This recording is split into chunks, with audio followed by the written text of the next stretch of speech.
Hello dear student, आप सभी के चैनल में आपका स्वागत है। आज का हमारा टॉपिक है भारत में 1857 की क्रांति और राष्ट्रीय आंदोलन का उदय। इसमें हम पढ़ेंगे इसका सामान्य परिचय, क्रांति की योजना कब बनी, प्रतीक चिन्ह क्या था, आधिकारिक शुरुआत कब हुई। 10 मई 1857 को मेरठ से हुई थी भारत में 1857 की क्रांति की आधिकारिक शुरुआत। और विभिन्न स्थानों पर 1857 की क्रांति में नेतृत्वकर्ता कौन थे, जैसे लखनऊ में बेगम हजरत महल थी, बनारस में जनसाधारण और सेना थी।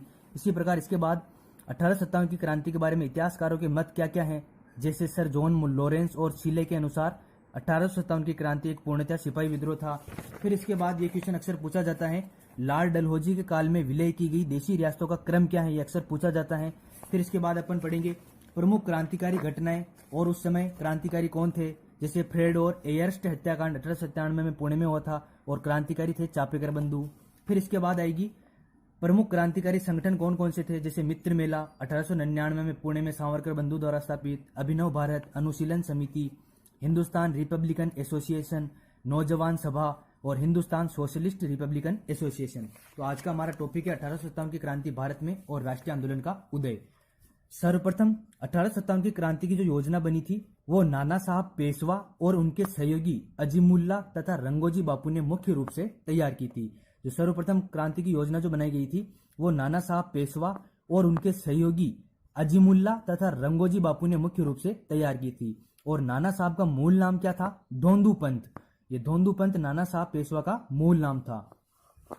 31 मई 1857 को पूरे भारत में एक साथ क्रांति की शुरुआत बादशाह बहादुर शाह द्वितीय के नेतृत्व में स्टार्ट करनी थी। क्रांति की योजना बन चुकी थी और 31 मई 1857 को पूरे भारत में एक साथ क्रांति की शुरुआत करनी थी। लेकिन 31 मई क्रांति आरंभ करनी थी, लेकिन 29 मार्च को बैरकपुर की छावनी में सैनिकों के पास जो राइफलें होती थी उनमें चर्बी लगे वाले कारतूसों का प्रयोग किया गया था, जिससे सैनिकों में आक्रोश उत्पन्न हो गया और सारी योजना अस्त व्यस्त हो गई और मंगल पांडे ने क्रांति की वहां पर शुरुआत कर दी। तो सर्वप्रथम क्रांति की शुरुआत कौन सी छावनी से हुई थी, बैरकपुर छावनी में विद्रोह किया था मंगल पांडे ने 29 मार्च 1857 को। और 1857 की क्रांति के प्रतीक चिन्ह क्या क्या थे, कमल का फूल और चपाती। 1857 की क्रांति का प्रतीक चिन्ह कमल का फूल और चपाती था। 31 मई को स्टार्ट करनी थी पूरे देश में एक साथ क्रांति की शुरुआत, लेकिन 29 मार्च को बैरकपुर की छावनी में सैनिकों को चर्बी लगे कारतूस दिए गए, जिससे सैनिक आक्रोशित हो गए और सारी योजना अस्त व्यस्त हो गई और बैरकपुर की छावनी से मंगल पांडे ने क्रांति की शुरुआत कर दी। उस समय मंगल पांडे ने 2 अंग्रेज अधिकारियों की हत्या कर दी और इसके जवाब में 8 अप्रैल 1857 को अंग्रेज सरकार ने मंगल पांडे को फांसी दे दी। तो सर्वप्रथम कौन सी छावनी से क्रांति की शुरुआत हुई थी, बैरकपुर छावनी से। मंगल पांडे ने की थी बैरकपुर छावनी से और मंगल पांडे को 8 अप्रैल 1857 को अंग्रेज सरकार ने फांसी की सजा दी। फिर मेरठ में 9 मई को चर्बी वाले कारतूसों का उपयोग करने से सैनिकों द्वारा मना कर दिया गया। मेरठ में 9 मई को चर्बी वाले कारतूसों का उपयोग करने से सैनिकों ने मना कर दिया और मेरठ में अगले ही दिन 10 मई 1857 से क्रांति की शुरुआत हुई। तो भारत में 1857 की क्रांति की आधिकारिक शुरुआत जो हुई थी वो 10 मई 1857 को मेरठ से हुई थी, जबकि सबसे पहले क्रांति की शुरुआत कौन सी छावनी से हुई थी, तो बैरकपुर की छावनी से हुई थी 29 मार्च 1857 को। फिर इसके बाद 11 मई 1857 को दिल्ली पर अधिकार कर क्रांतिकारियों ने अधिकार कर दिया दिल्ली पर और बहादुर शाह द्वितीय को सम्राट घोषित कर दिया गया 11 मई 1857 को। अब आप देखिए कि विभिन्न स्थानों पर 1857 की क्रांति का नेतृत्व किस किस ने किया था। लखनऊ या अवध में थी बेगम हजरत महल, लखनऊ या अवध में थी बेगम हजरत महल। कानपुर में थे नाना साहब और तात्या टोपे। लखनऊ में थी बेगम हजरत महल, कानपुर में थे नाना साहब और तात्या टोपे। झांसी में थी रानी लक्ष्मीबाई। बिहार में थे बाबू कुंवर सिंह, बिहार में कौन थे, बाबू कुंवर सिंह। असम में थे दीवान मणिराम और कंदरपेश्वर सिंह, असम में दीवान मणिराम और कंदरपेश्वर सिंह थे। उड़ीसा में थे सुरेंद्र शाही और उज्जवल शाही, उड़ीसा में सुरेंद्र शाही और उज्जवल शाही थे। इलाहाबाद के क्रांति का नेतृत्व किया था लियाकत अली ने। बनारस में जनसाधारण सेना थी और पंजाब में भी जनसाधारण और सेना थी। इसमें आप ये थोड़ा करेक्ट कर लेना, बरेली में थे खान बहादुर क्रांति का नेतृत्व कर रहे थे। दिल्ली में क्रांति का वास्तविक नेतृत्व बखत खां के हाथों में था और रुहेलखंड में था अहमदुल्ला। तो ये आप 3 करेक्ट कर लेना।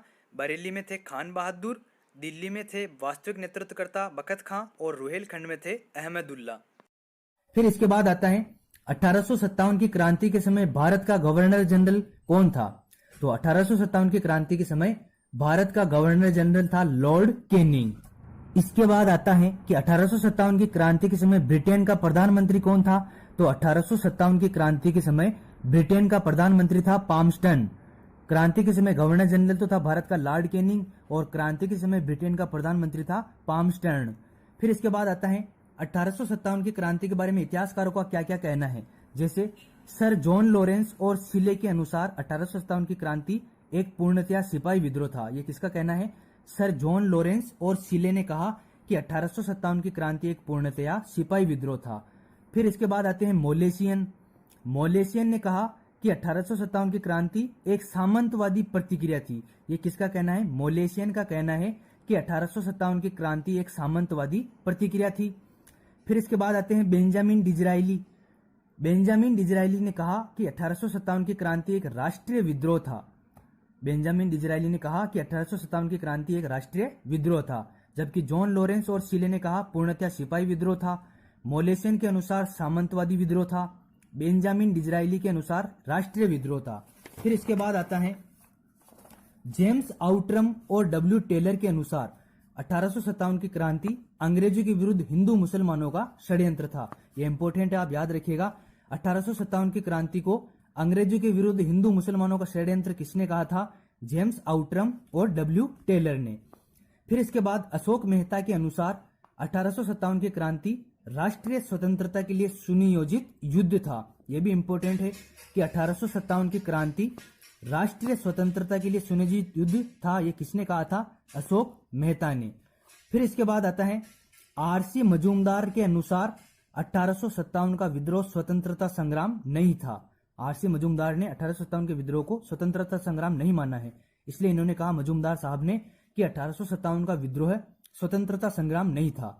फिर इसके बाद रॉबर्ट्स के अनुसार 1857 का विद्रोह केवल एक सैनिक विद्रोह था। यह किसने कहा है?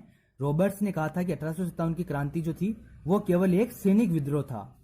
फिर इसके बाद इंपॉर्टेंट आते हैं विनायक दामोदर सावरकर। इन्होंने कहा था कि 1857 की क्रांति या विद्रोह भारत का प्रथम स्वतंत्रता संग्राम था। याद रखें, विनायक दामोदर सावरकर ने कहा था कि 1857 का जो विद्रोह था वो भारत का प्रथम स्वतंत्रता संग्राम था। अब आती है 1857 की क्रांति के दौरान अवध को एक चीफ कमिश्नर का क्षेत्र बना दिया गया और वहां का पहला चीफ कमिश्नर कौन नियुक्त हुआ था? Henry Lawrence. इंपॉर्टेंट फैक्ट है, याद रखिएगा।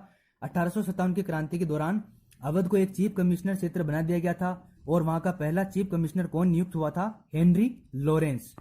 फिर इसके बाद आते हैं कानपुर में जो विद्रोह हुआ था 1857 की क्रांति के दौरान, उस विद्रोह को किसने दबाया था? कैंपबेल और हेवलॉक ने उस विद्रोह का दमन किया था कानपुर में। तो कानपुर में क्रांति के विद्रोह को कैंपबेल और हेवलॉक ने दमन किया था, दबाया था। लखनऊ अर्थात अवध में क्रांति के विद्रोह को कैंपबेल ने दबाया था। लखनऊ में भी कैंपबेल ने विद्रोह को दमन किया। फिर आता है इसके बाद जगदीशपुर बिहार में क्रांति के विद्रोह को विलियम टेलर ने दबाया था। जगदीशपुर बिहार में क्रांति के विद्रोह को विलियम टेलर ने दबाया था, जबकि कानपुर में कैंपबेल और हेवलॉक ने, लखनऊ अर्थात अवध में भी कैंपबेल ने, और जगदीशपुर बिहार में विद्रोह को विलियम टेलर ने दबाया था।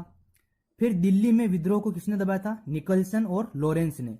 दिल्ली में जो क्रांति के दौरान विद्रोह हुआ था उसे निकलसन और लॉरेंस ने दबाया था। फिर इसके बाद आते हैं झांसी में विद्रोह को किस अंग्रेज अधिकारी ने दबाया था? ह्यूरोज ने क्रांति के दौरान झांसी में विद्रोह को दबाया था। इलाहाबाद और बनारस में क्रांति के विद्रोह को किसने दमन किया था? कर्नल नील ने। ये इंपॉर्टेंट है, इलाहाबाद और बनारस में क्रांति के विद्रोह का दमन किसने किया था? कर्नल नील ने।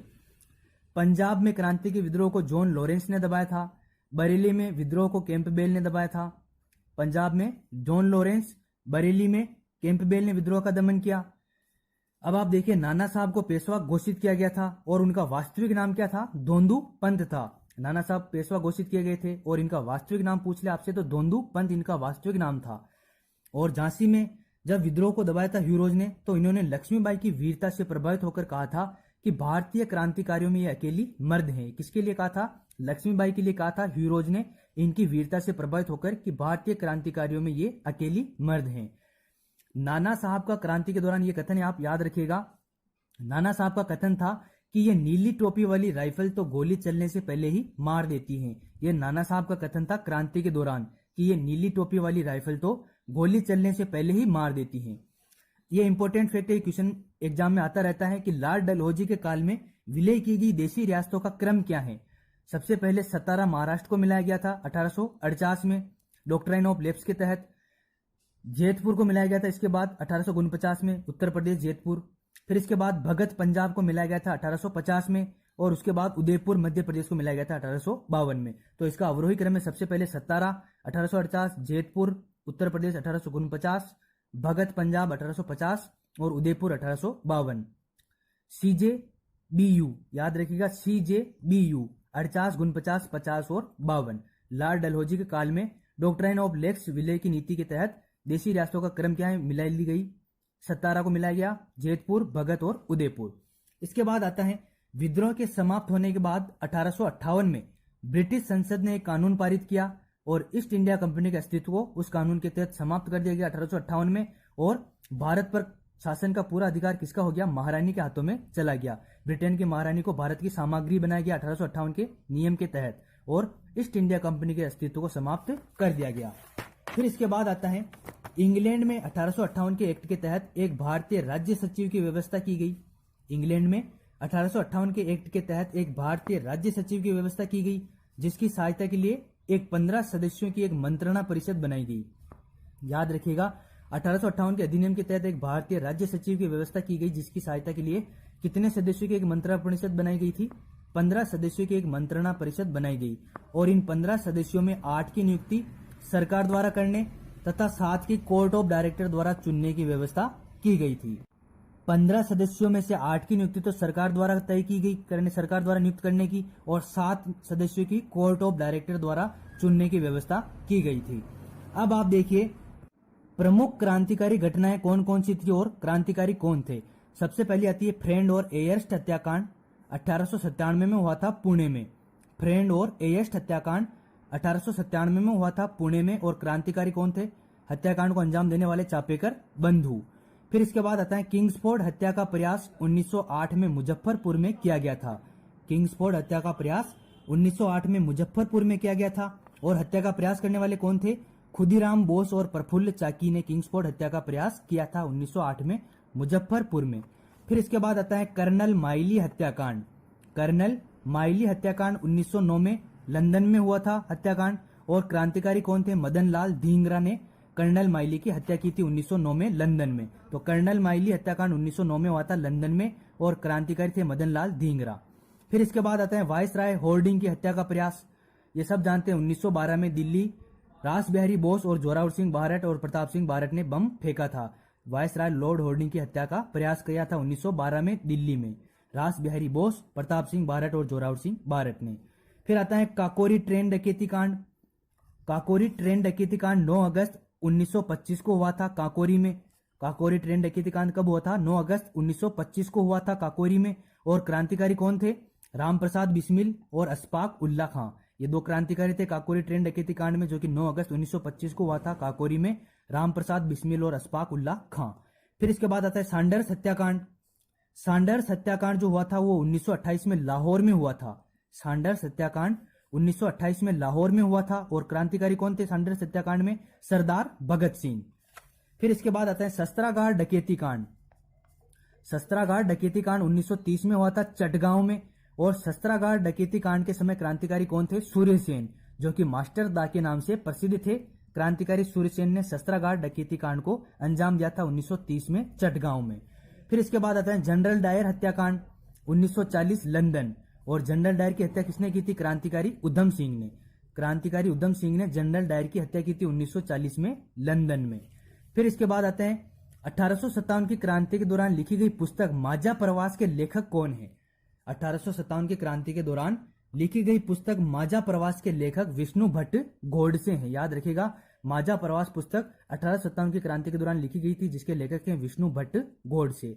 अब आते हैं प्रमुख क्रांतिकारी संगठन कौन कौन से हैं क्रांति के दौरान। मित्र मेला 1899 में पुणे में सावरकर बंधु द्वारा स्थापित हुआ था। इसकी स्थापना की गई थी सावरकर बंधु द्वारा 1899 में पुणे में मित्र मेला नामक संगठन की। फिर इसके बाद आता है अभिनव भारत। अभिनव भारत संगठन 1904 में पुणे में विनायक दामोदर सावरकर द्वारा स्थापित किया गया था। मित्र मेला 1899 में पुणे में सावरकर बंधु द्वारा। अभिनव भारत 1904 में पुणे में वीडी सावरकर द्वारा। फिर आता है अनुशीलन समिति 1907 में वारिंद्र कुमार तथा भूपेंद्र दत्त द्वारा ढाका में स्थापित की गई थी। याद रखिएगा, अनुशीलन समिति की स्थापना 1907 में वारिंद्र कुमार तथा भूपेंद्र दत्त द्वारा ढाका में स्थापित की गई थी। फिर इसके बाद आता है हिंदुस्तान रिपब्लिकन एसोसिएशन। एक तो थी हिंदुस्तान सोशलिस्ट रिपब्लिकन एसोसिएशन और एक है हिंदुस्तान रिपब्लिकन एसोसिएशन। इसकी स्थापना कब हुई थी? हिंदुस्तान रिपब्लिकन एसोसिएशन की 1924 में कानपुर में की थी सचिंद्र नाथ सान्याल ने। हिंदुस्तान रिपब्लिकन एसोसिएशन की स्थापना 1924 में कानपुर में सचिंद्र नाथ सान्याल ने की। इसके बाद 1928 में दिल्ली में चंद्रशेखर आजाद द्वारा हिंदुस्तान सोशलिस्ट रिपब्लिकन एसोसिएशन की स्थापना की थी। यह जो थी हिंदुस्तान रिपब्लिकन एसोसिएशन का इसमें विलय हो गया था हिंदुस्तान सोशलिस्ट रिपब्लिकन एसोसिएशन में। फिर इसके बाद आती है नौजवान सभा। नौजवान सभा की स्थापना लाहौर में भगत सिंह ने की थी 1926 में। नौजवान सभा की स्थापना भगत सिंह ने की थी 1926 में लाहौर में। और हिंदुस्तान सोशलिस्ट रिपब्लिकन एसोसिएशन की स्थापना 1928 में दिल्ली में चंद्रशेखर आजाद ने की थी। नेक्स्ट वीडियो में अपन इसका पार्ट 2 भी कंप्लीट कर लेंगे, जो कि एनसीईआरटी के फैक्ट में से होगा। तो मिलते हैं अगले वीडियो में। जय हिंद, जय भारत।